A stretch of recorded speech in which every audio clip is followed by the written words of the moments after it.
Welcome to another edition of Influence Today with Chet Tart and Terry Lyles. Influence. What influences you? There's many, many things. The video, the people, the religion, your parents, your family. It's all about influencing us. And today we have a guest that's talking about influence. Man, I would say that of all the people that he's interviewed, he's probably changed some of his beliefs and been influenced by them also. I want to introduce you to Terry, not Terry, that's you, Terry Lyles. No, I want to Hi, I'm introduce, still here. I'm okay, good. Tyler Flores. Welcome, Tyler. How you doing? I'm doing amazing, man. It's Chet, it's great to see you. I know you joined me a couple of months ago getting some of these interviews that we do. So that was exciting, but it's great to see you. And Terry, it's great to meet you. And thank you for having me. Yes. Well, I'm glad you're here. And what we want to talk about, Tyler, is that you are the guy who actually films and gathers all the information that James Dumoulin gets on a show called School of Hard Knocks. And everyone I talk to does not know the name School of Hard Knocks or does not know James's name, but they do see the videos. Everyone I talk, oh, you know the guy that goes around interviewing millionaires and billionaires? Yes. Oh, yeah, I know him. I see him. I didn't know he had a name because he never says his name. But you're the camera guy. You're behind the whole scene. How did you get connected with this? And how did you, I guess what I'm saying is that got connected, but how did you decide that you were the guy that was going to travel everywhere with this lunatic that goes in all these cities? Yeah, no, absolutely. To follow up on what you started with saying that a lot of people they don't know necessarily his name, but they know him as the guy who interviews. When we go to these different cities, whether it be LA, New York, Miami, wherever it may be, people will be driving by and they'll just roll down their window, hard knocks, and like, or hey, when did you become a millionaire? Like that, never the name, but always either hard knocks or when did you become a millionaire? That those are the things. So it's funny that you say that, but as far as my relationship and how I guess I got put into this role, what I say is the cameraman, just to make it easy for everyone. Um, about 2.5 years ago, here in Austin, Texas, where we all live, myself, James, and also his co-founders, his brother Jack Dumoulin, and then Josh Smith all live here in Austin, Texas. I had moved here back in 2017 after I graduated college. I originally went to college for engineering, where I obtained an engineering degree, moved to Really? Austin, and Mm. worked as an engineer. So that's what brought me here. And then when I started working, I'm like, okay, I want to do like kind of my own thing. So that's when I got in the camera thing, started making my own businesses. And fast forward to meeting them about 2.5 years ago, it was at the gym here in Austin, Texas. So I'm a big proponent of saying that you need to put yourself in places of these successful people like we do for these interviews, whether it be the design district in Miami or going to Worth Avenue in West Palm. You go where the money is, you go where people are self-developing and improving. And so I met them just there at the gym. And at that time, the channel was definitely a good sized channel. It had like 1 point something million followers, nothing to what it's is today. But you putting out amazing content. I had seen it. He was working out next to me, and to your point, I was like, "Hey, you host those interviews with millionaires, right?" And he's like, "Yeah, man."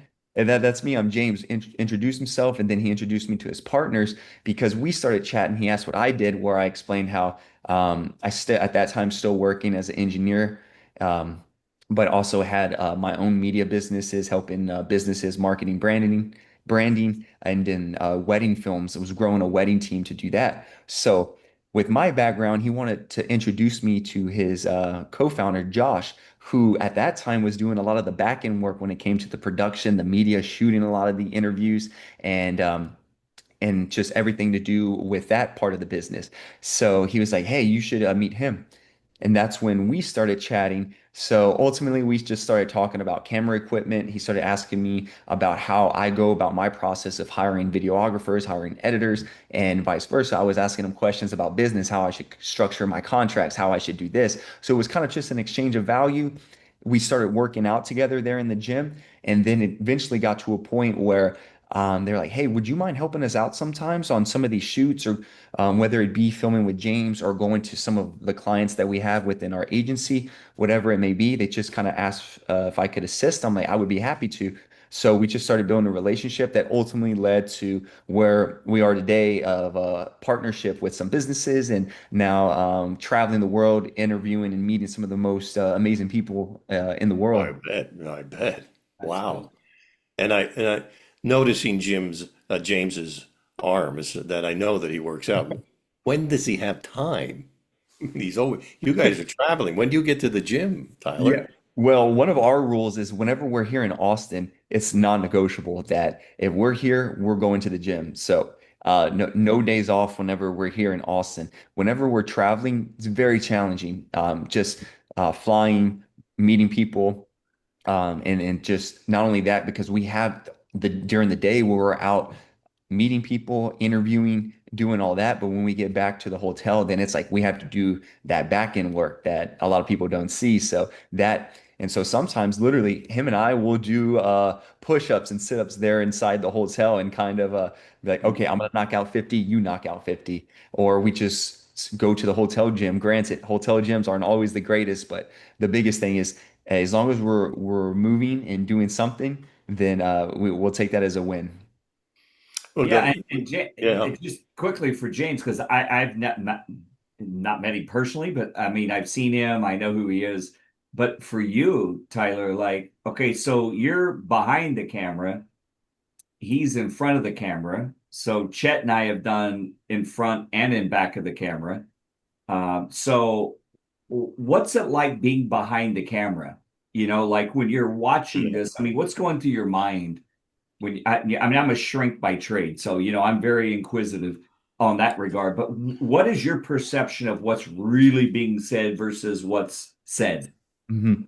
Yeah, no, absolutely. Well, first, I tell everybody I have the biggest cheat code in life because I get access to all these millionaires and billionaires Yeah. and just right there. So I say the camera is the ultimate cheat code, the ultimate VIP access to the world. And during it's very dependent. So these organic street interviews, when we approach just random individuals in the street that we kind of like pick out, a lot of times my main focus is like as we're walking up, I'm not even thinking about what's being said or anything of any of the dialogue that's going on, the exchange. My number one focus is making sure that I'm getting the shot that I know that we need for it to actually work not only in YouTube but also in short form content, because the short form is the engine that drives every other aspect of the business. From the short form, then it goes to the long form. So Mhm. there's specific angles and different shots that I know I understand, like the way that they're edited, the way they're put together. There's certain pieces of the video, whenever there's multiple people, you have to, my main objective is like really making sure that shot is nailed of getting the subject, the talent, their face, and also making sure James is in frame as well. So that way, when we clip it up in social for short form, that we can edit it to our standard format that we know is going to perform well. So first and foremost, it's definitely the shot, and then the lighting and all the technical side of things that go into it, because we're on the move. Everything's constantly changing. There's people walking. There's people honking their horns. We're in the middle of the street. People hitting us. So it's a lot of bobbing and weaving, and then trying to get the shot. So the first thing in my mind is the technical side of it. Now, once we actually get settled into the interview and I have everything dialed in, it's more so just making sure that everything looks good. And then from there, I say that I can actually enjoy the interview and the exchange. But a lot of times when we're out in the street, I can't hear it all the time because it's so loud. We're in the streets, there's people walking by, chatting, dogs barking. If you're in New York, there's like constant horns going off. So I would say 80% of the time that we're having these interviews in the streets, I can't even hear necessarily what's being said, because I know a lot of I guess cameramen, videographers, they'll usually like plug in headphones to the camera or to the Mm. microphone to listen to what's being said.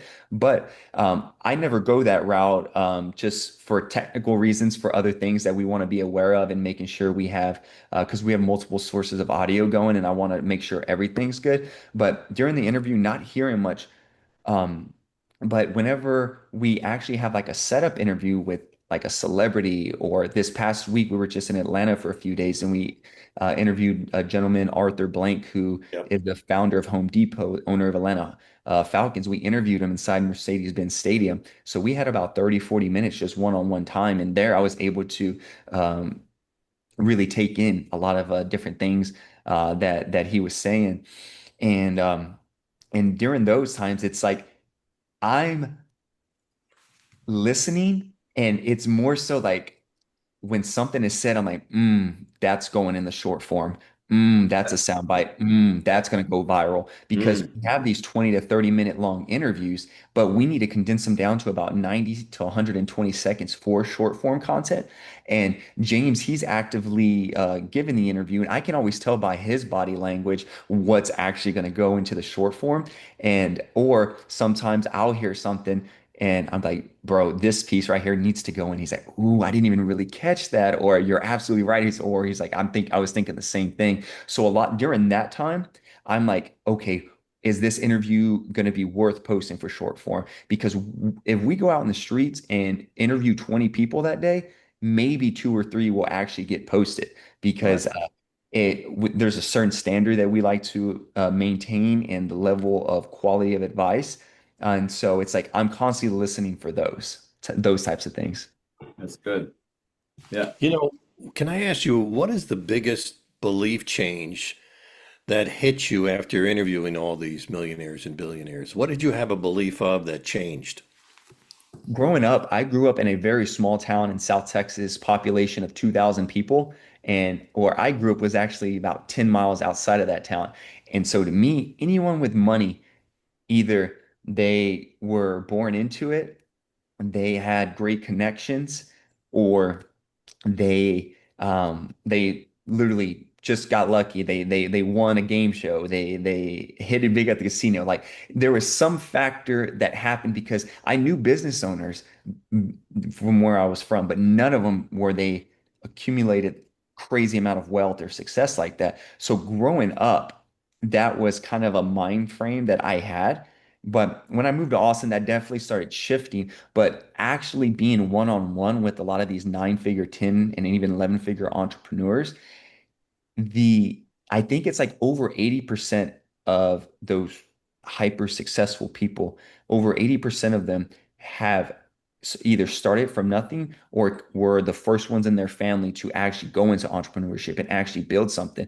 So the mindset shift is that like it was already there, but it really poured gas on the fire to make me believe like literally anybody can do this. There is nothing special about I I don't mean this disrespectfully, but nothing special about these people that make them any different than just the everyday person. It's just that they have these specific beliefs they refuse to give up, their sense of urgency, and the amount of confidence and belief that they have in themselves. Like if you can find that within you, you can do anything that any one of these people do. And so it's like it truly that book Think and Grow Rich, be the optimistic mindset. Like every single one of them, whether they read that book or not, they embody everything within that book. And I believe that from like the seven-figure entrepreneurs all the way up to these hyper successful billionaires, they all just believe in either like what they're doing themselves or they're going to figure it out. And I would say that that's the biggest shift because I truly believe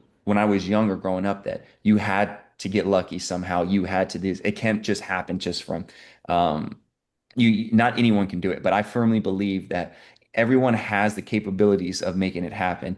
But whether or not they have the all those factors that it takes to get to that point, that's dependent on them. But it is in everyone. Hmm. That's awesome. Filming. Have you ever felt unsafe in any areas? Well, not necessarily unsafe in the area per se, because as I mentioned at the beginning of the call, we go to the places that we know these successful people, the higher concentration of wealth are going to be in. Those tend to be the nicer areas of the different cities. But with that being said, there are regions of the country that the people are not near as friendly as they are in some other areas. New York being one of those. People Yep. will have no problem telling you to F off, or I'll smack that camera out of your face, or do you want to be Wow. put on the ground or whatever. They say definitely, I would say verbally, um, I guess verbal threats, but never to a point where I felt unsafe, or James nor I have just definitely been some situations where we're like, okay, let's just ease back a little bit. But for the most part, him and I are we can hold our own. So it'll take a lot for us to feel unsafe, but if we ever feel that way, we're probably in the wrong part of an area that we probably aren't going to get the best interviews anyway. Yeah. Yeah, that's So, good. Terry, how do you think this applies when somebody has a mindset that they can do anything? Well, I mean, we all came from something, you know what I mean? And I think, the mindset Chet and I talk a lot about is really about if you think you can, you can. If you think you can't, you can't. I mean, it literally comes, and I deal with fighter pilots, race car drivers, pro athletes, corporate executives, and it really is that simple of a threat to challenge response. Like, if I'm threatened by, I can't make that phone call because that person is too big for me to talk to. Well, you already lost.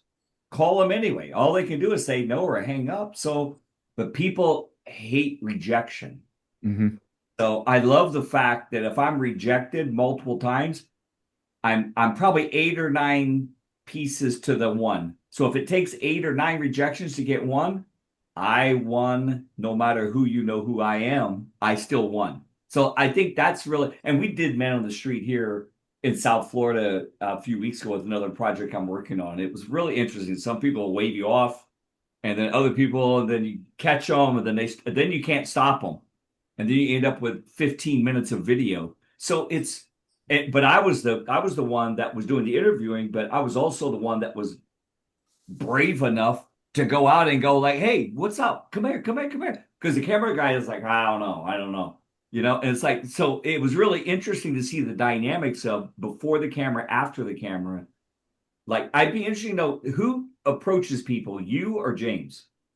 I mean, 100%, it's always James, but Okay. I'm very much encouraging because sometimes, like, while we're walking around the streets, we're still working. Like, we have our Right. phones, we have our laptops, and he's more so working on his phone. But if he's like on his phone and we're responding to emails, or we work within like Slack, so we're always in there. Sure. Sometimes he's looking down, and I'm like, "Hey, bro, right There there." they are. We Yeah. say we always use the term grease. Like, there's some grease, like someone who an older gentleman who looks like money. We've kind of coined the term, like, oh, it's a greaser. We have some grease, Yeah. uh, or hey, mogul over here. And so I'm like, hey, let's go right now. I mean, and so if I see it, or sometimes if I'm on my phone, he's like, hey, Yeah. bro, let's go this way, and we'll take off. So yeah, he has no issue, as you can tell, going up to people, but at the same time, I think that's why we work well together,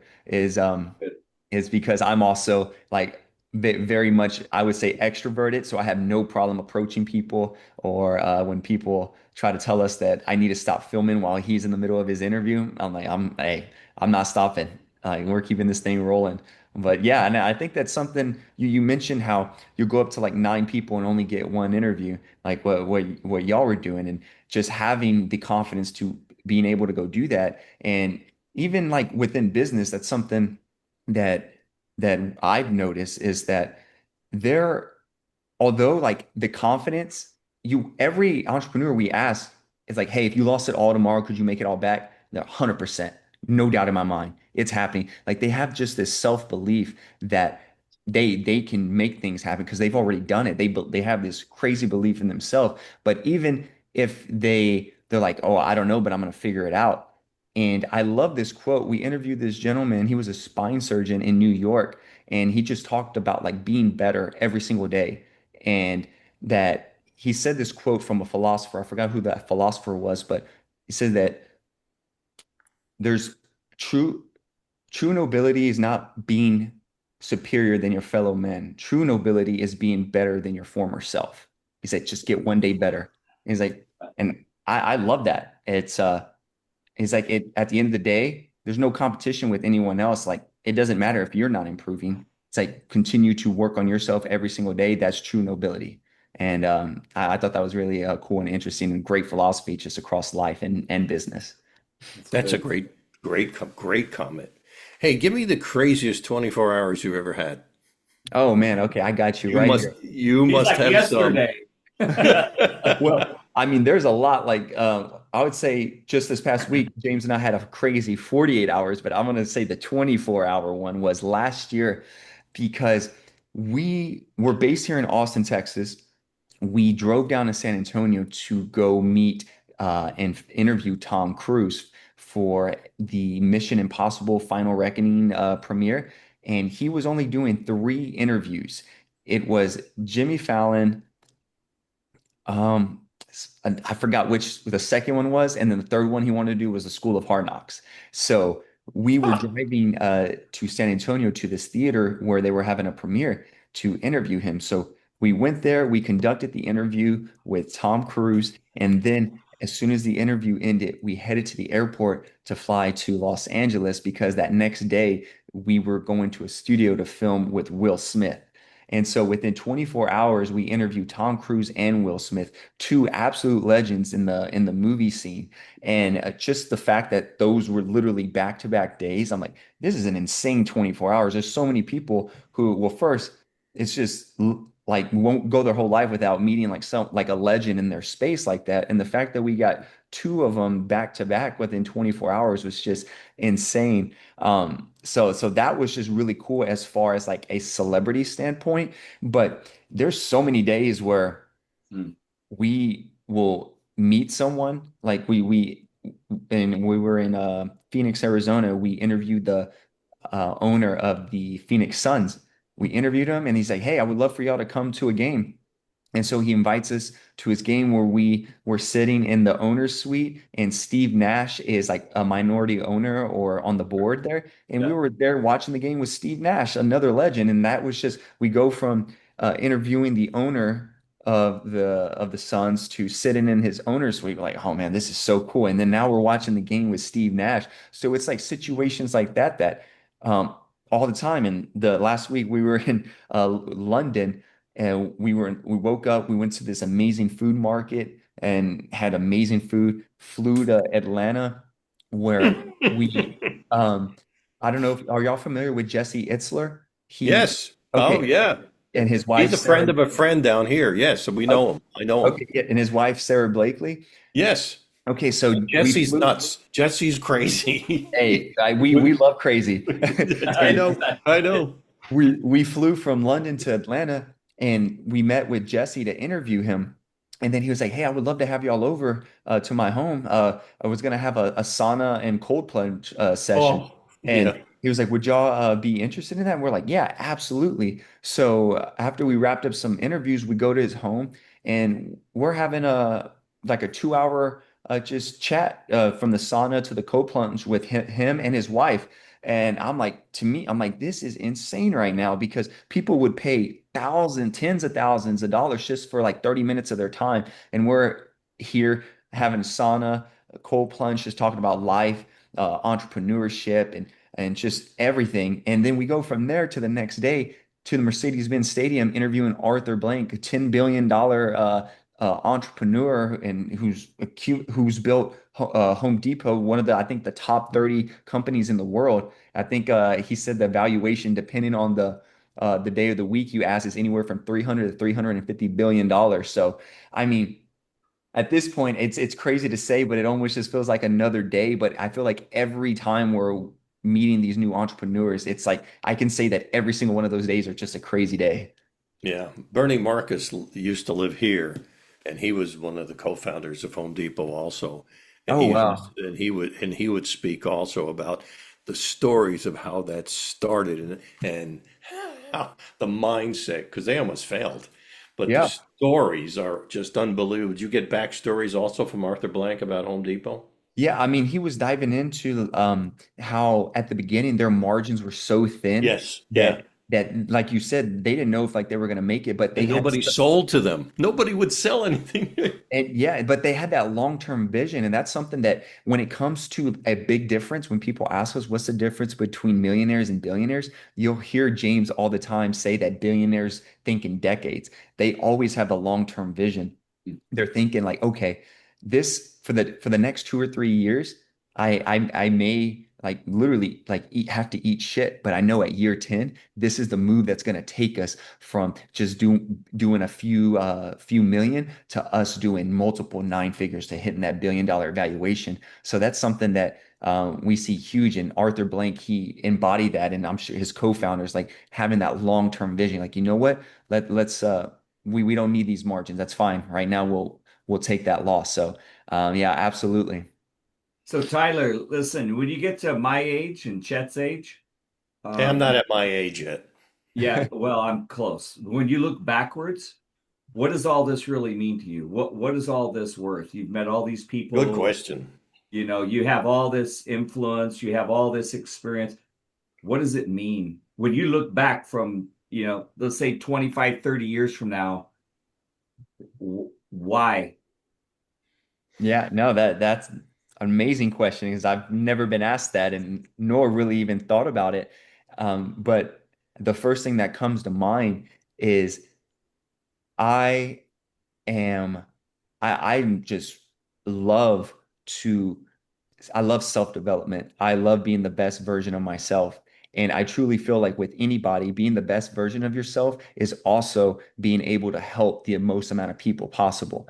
And I think what we are doing is Mhm. helping an insane amount of people with the reach that we're getting. And all of our videos, we never try to degrade anyone or put anyone in a bad light just to get views. Every single Right. video is putting the entrepreneur in in the best light possible, where a lot of these people they'll call or text James and say like how huge of an impact it had on either their business, their social media, personal brand, their friends that they haven't talked to in so long, saying, "Hey, I saw you on the School of Hard Knocks," and saying, "Hey, your advice really helped me." Or even if you look at the comments on our videos, like seeing how big of an impact this is, and I see that now and like, man, this is really cool. Like, although like I'm like not the face of it, but I mean, as a whole, the School of Hard Knocks, we have over 70 team members across the board. So there's so many people that like really make this run and operate, and that's a common belief that a lot of people say it's so cool the impact that we're all making. And to answer your question, I haven't thought about that, but I would say looking back and realizing like, hey, I You was will part of now. some, yeah, I was part of something that really impacted people to Yes. help people be more financially free, have a better understanding of even just like life advice. Because we talk about like James always asks the question if God played or their faith played a big factor in their success, how important it is to choose the right life partner. There's so Mm, many other life nuggets that mm. fall into like what we do. And ultimately, I think that looking back decades from now, that I would be happy to be a part of something that was just obviously way bigger than just myself. Well, last thing I'll say, and Chet, I'll throw you back to you.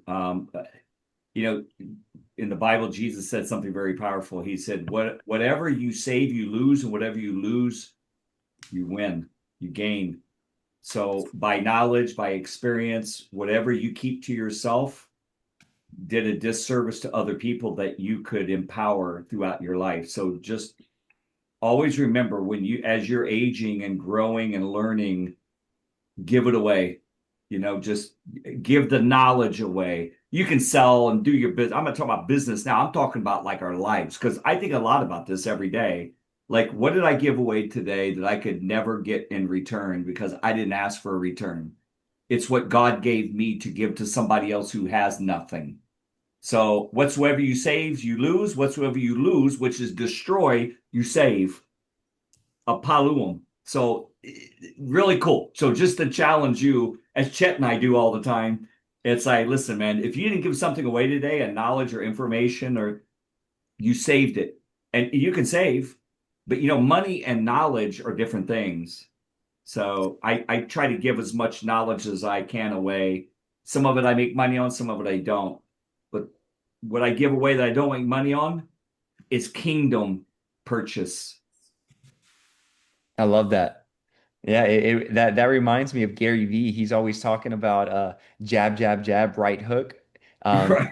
That Yeah. the jab is like constantly just giving away, give it away for free, give it Yeah. away for free. And then whenever you do have something that you want to sell or something that you're offering for a cost, they're gonna want to buy it from you because you've given them so much for free. And it's like giving away think what you know for free and teaching, that's like the ultimate self like the biggest accomplishment, the best feeling. They said a lot of these billionaires is like once you realize you can buy anything in the world and money doesn't really change the level of happiness, what changes your happiness and your fulfillment is seeing what you can do for others. And it said so never feel like it's selfish to want to make a lot of money because the more money you make, the more people you can help. Absolutely. I have one ending question for you. You know, you've interviewed all these millionaires and billionaires, and it seems the theme is basically is sacrificing and working on things. And in the beginning, nothing's, you know, as good as the ending. And you have to sacrifice also by doing what you're doing. How Mhm. has this lifestyle cost you personally? Yeah, this is something James and I kind of like joke about all the time. But though he was super grateful for your compliments on his physique, in his mind, he's in the worst shape that he's ever been, and I feel very much the same way because both of our strength, our and just like our physical appearance has changed in the past like I would say like couple of years just because last year we were on 150 flights and constantly traveling Yeah. the sleep I mean I can't like just go down the list. I'm sure a lot of like entrepreneurs it's just part of the grind. So it's definitely has we can definitely feel it when it comes to that. But one, we love what we do.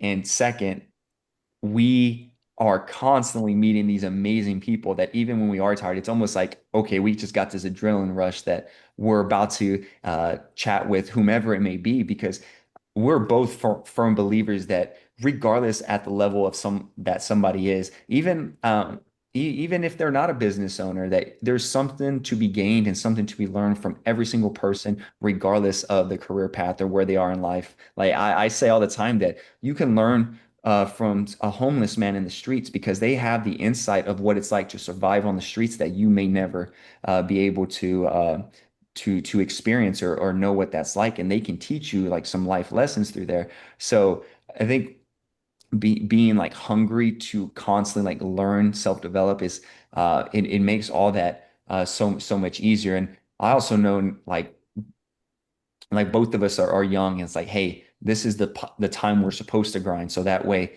Yeah. in a Yeah. decade from now that we can we can really delegate and have the teams in place where we're not necessarily having to do this and fly all the time. So, I mean, definitely taking a toll in like physically, mentally in a lot of ways, but what we're gaining as far as like knowledge, wisdom, mentorship is the only shortcut to success. And you take talking to someone who has decades of experience, reading a book, you're condensing down decades of wisdom into an hour conversation or a book that we're able to absorb just by asking questions. And that's like the ultimate cheat code. And so what I'm gaining far outweighs that. And I know all the sacrifices that we're making now is for the greater good, not only of the company and all the team members a part of it, but also for our future. And um, there's always lessons learned. One of my favorite quotes is that I will not lose, for even in defeat, there's a valuable lesson to be learned, so it evens up for me. So Good. Yeah. How about relationships? I mean, are you able to keep a relationship? I mean, you travel so much. yeah, no, I have a girlfriend of over 5 years now, and You take her with you? we have on. We all went to Dubai last year and we took our girlfriends, James and I, we took them.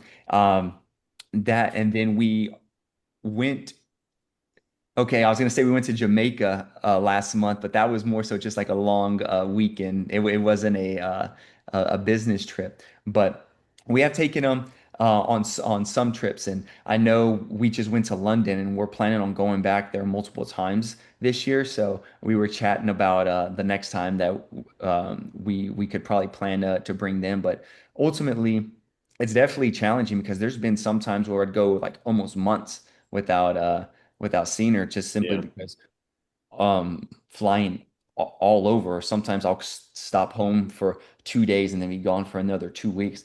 But um, that's another commonality that we see, like choosing that person that you choose Correct. to Yeah. spend life with is makes a huge impact on your success. And having someone to be part of the solution and not create problems is huge. And she's been extremely supportive and sees the long-term vision. And she believes me when I say like, "Hey, we're doing all this now, so that way when we can do whatever we want later." And just the fact that having that belief in me and the person that I am, that definitely has helped a lot. So I would definitely say it's not for everyone, and I can see why so many relationships fail with this type of lifestyle. But Yeah. having someone who is uh, understands it, understands the importance of communication, the emotional intelligence, everything that comes with being having a healthy relationship, is really tested. And I think if you can make it through something like a travel intensive schedule, then that's probably a person that you want to be with for a very long time. Yeah. Yeah, Tyler, you should let me write a go. book on behind the Right. camera. That's yeah, that's the I'll, book, I'll right? give you the title. So I would .com it before people see this interview. So behind the Give camera, it to me. behind the lens, within the lens. Okay. I mean, I have like hundreds of .com. So I'll take it if you don't, and then I'll sell it back to you.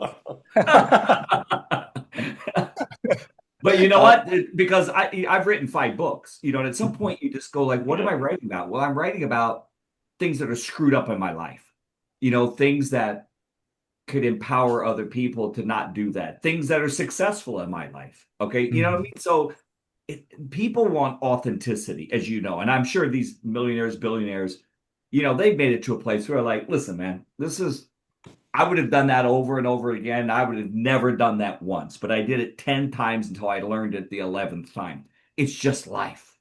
So, yeah, Yeah. write your book, man. Eventually, you're still learning, so just keep chapters. Yeah, absolutely. No, and that's um I love that, and I definitely do want to do that one day. But that's also why we have a content agency, and we work with a lot of these entrepreneurs that we interview to help build their personal brands. And that's something that we tell them, like, even if it's not something that you're thinking about now, later on in life, like this is all video content for your documentary. Like they're going to be pulling from this. And Absolutely. and so that's what we say all the time. Like, hey, we're going to record this. Like myself, James, or the guys, and we're like, hey, let's record this right now. Like we're not going to post it anywhere, but this is just for the documentary in the future. And Well, listen, usually we're doing both it. is We're doing a so. documentary now for another company I'm involved in. So it's very interesting how to produce. So that's my behind the camera. I'm in front of the camera most of the time, but behind the camera is interesting to me. So it's just crafting that. So it's very interesting that just keep notes. Literally just put things in a file. Because you forget little things Mhm. along the way, unless a tragedy hits and you forget all the things and then it all comes back to you. But keep notes up front so it's positive versus negative. Yeah, no, I appreciate that. That's some great advice right there that you don't think about until that time comes. Well, that's why you get old like me and Chet. This is what you look backwards, man. You got like, I should have like thought about that 20 years ago and I didn't think about it. So, yeah, Okay, so we're I want to challenging ask. you. Think about it today. You know what I mean? Yeah, no, I want to ask both of you. So that was one already to start like making sure that I write down these notes for and almost in a way that I'm preparing to write a book decades from now. What would be two other things that y'all would recommend or suggest for me if y'all were giving yourself this advice? Chet. You need to. I call it journaling. Every morning I journal. I look at what happened yesterday. I'll also write down feelings because I don't think you remember the feelings. My daughter is documenting my life. The reason being is that, I coach CEOs, and every time at the end of the meeting, the CEOs say to me, "Hey, we need a Chet story." My stories are just unbelievable. I mean, if I wrote a book, it'd be called Going Through Life Blind, because I've met so many of the people Yeah. that are famous, or I went to school with very famous people, entrepreneurs, and I didn't know who they were, but I didn't care. I mean, I became friends with them, and later on, the most important thing is that my daughter goes, "How did you feel about that? What did you say to them? What was the conversation like?" And so she is videotaping and documenting things for my grandkids. That's Yeah, amazing. that's It is cool. so powerful. I'll give you a story that may be helpful. And I don't know how it fits in your life. When I was traveling around the country, because I used to consult about 125 radio stations, and I had my two daughters at home, and I traveled like you did, I would send a postcard from the city I was in with the whatever, like the St. Louis Arch or Kansas City, and I would write down a quote and say, "Here's everything that I did well, and here's the mistakes I made." And I think that if you document that, here's all the great things that we came across, but here's all the mistakes I noticed. Document that. Yeah. That's a powerful book. That's almost like the book that J.D. Rockefeller wrote for his son, the letters to Yeah. his Yeah. son. Hmm. Yeah. I would say just quickly, like you should .com Tylerisms, and it's great things that you've said or Okay. that you've seen. Tyler, my son has one called Bradenisms. His name's Braden. So we have all these things he said from the time he was born until current, and we log them. So Tylerisms, Okay. because I it's like like, that. you know Yeah. what I mean? I mean, dude, I that's have money, dog. I mean, I like, have a whole notes in my phone of that's it. all the quotes or sound bites from these interviews, or Yeah, just like man. deep philosophical like messages Yep. that they said, and I'm like, ooh, I got to write that down. So I have just a whole list of from billionaires and Publish it. millionaires. You got Yeah. to publish that. I'll Dot buy it. com, dot I'll buy comment it. and then publish it. Yeah, because I mean, listen, people won't remember you for what you've done necessarily. They'll remember you from the impact you had in their lives. You could have Yep. done all kinds of things we would have never met. I could Yeah. die today. You'd never know me. It doesn't matter. But you know what? If we had 30 minutes together, that impacted your life. So Hmm. live your life with that impact because Yep. that's really what it's about, man. I call it life tattoos. It's a book I already have going.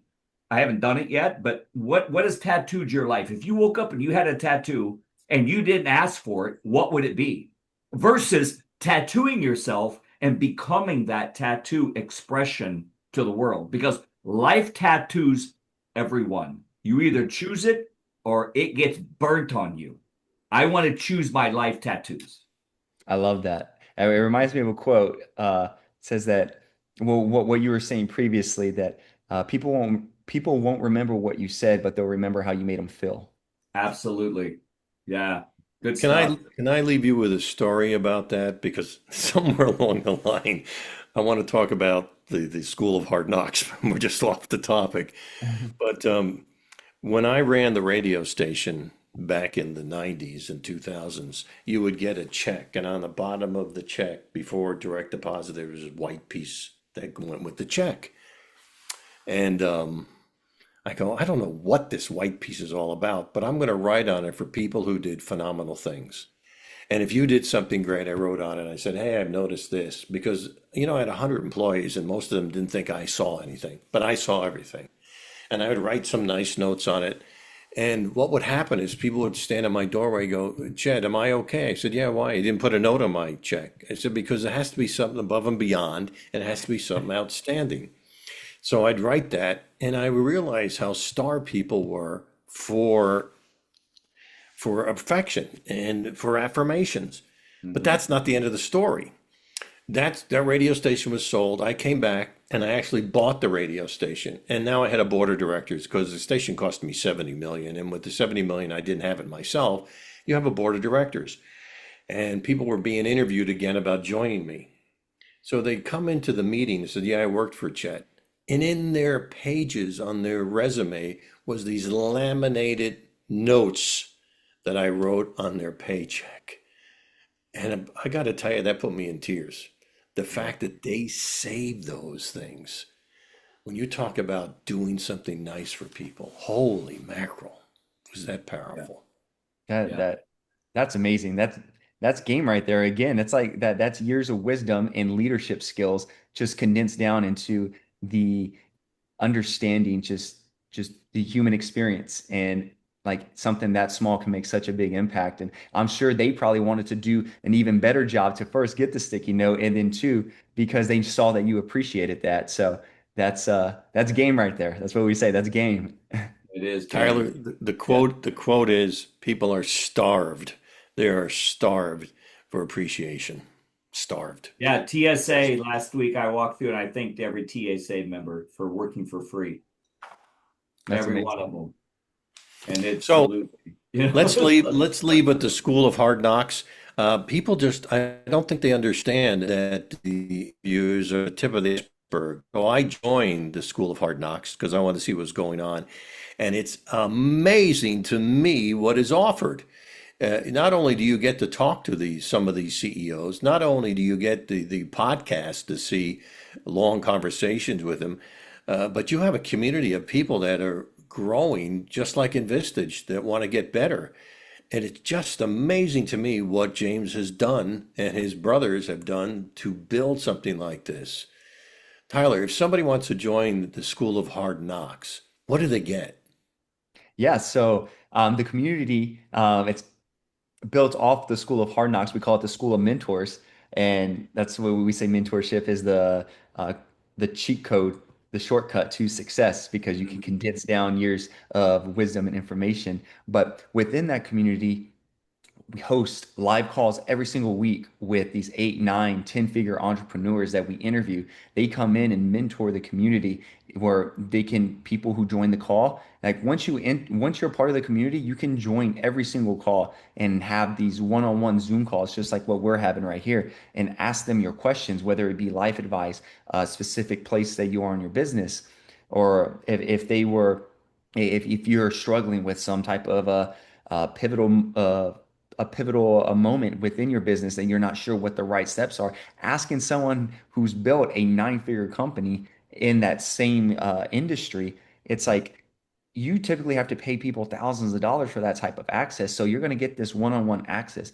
And then within the community itself, you have it's about 7,000 other business owners and entrepreneurs who have joined where you can just chat, become friends, ask them questions, like see what they're doing, and potentially either find clients or potential if you're a business owner and you're looking to have some graphic design work done, you can find people who own graphic design companies within the community, and it almost becomes this place of finding the resources that you need. But even go beyond that, there's master classes that a lot of these entrepreneurs have done to put within the Mm. community, and then there's different breakout sessions. Like, hey, today we're hosting a call where James is going to talk about the importance and the fundamentals of branding, or we're going to have someone come in and speak about how to build your first 10 leaders within your organization, whatever it may be. There's all these breakout sessions, so you're just going to Mhm. get people like-minded to in this centralized area, all with the goals of growing their business, becoming better in whatever it is that they want to do, and just ultimately being the best entrepreneur they can. That's Terry, do you good. want to join? I'm a Of Hey, member. course. let's Yeah, I was go. looking at it today. I'm on, man. I'm It's a only believer. $49. That's it a month. I'm on, man. It's good. I'll get on. I saw it this morning, so yeah, I'd love what you Thank guys you. are doing. Yeah, good. Thanks, Tyler. So if somebody wants to get in touch with the School of Hard Knocks or you or anybody else, how do they do that? Yeah, so I mean, there's anyone out there who knows any millionaire, billionaire founders, entrepreneurs, if you send a message to the main page, the School of Hard Knocks, if we'll see it if they have someone in contact that they think we should interview, we'll definitely see that. But if you want to be part of the community, you can join the School of Mentors. The link is in the bio of the main page. Me personally, I post a lot of behind the scenes. I just started my own behind the scene page. I call it Cameraman Millionaire, and Great. There you go. that's where people can find me. And but yeah, but besides that, in any of the main pages, you'll see the direct link to the School of Mentors, where you can get access to the biggest entrepreneurial community in the world. It's awesome, Thank you, Tyler. Tyler. Thank you, Terry, and appreciate that. And thanks for listening to Influence Today. If you do me a favor, if you enjoy the show, please share it with somebody else and please like it. And also, we always look for comments. So please add some comments. This has been Influence Today with Chet Tart, Terry Lyles, and our guest has been Tyler Flores from the School of Hard Knocks. Thank you all.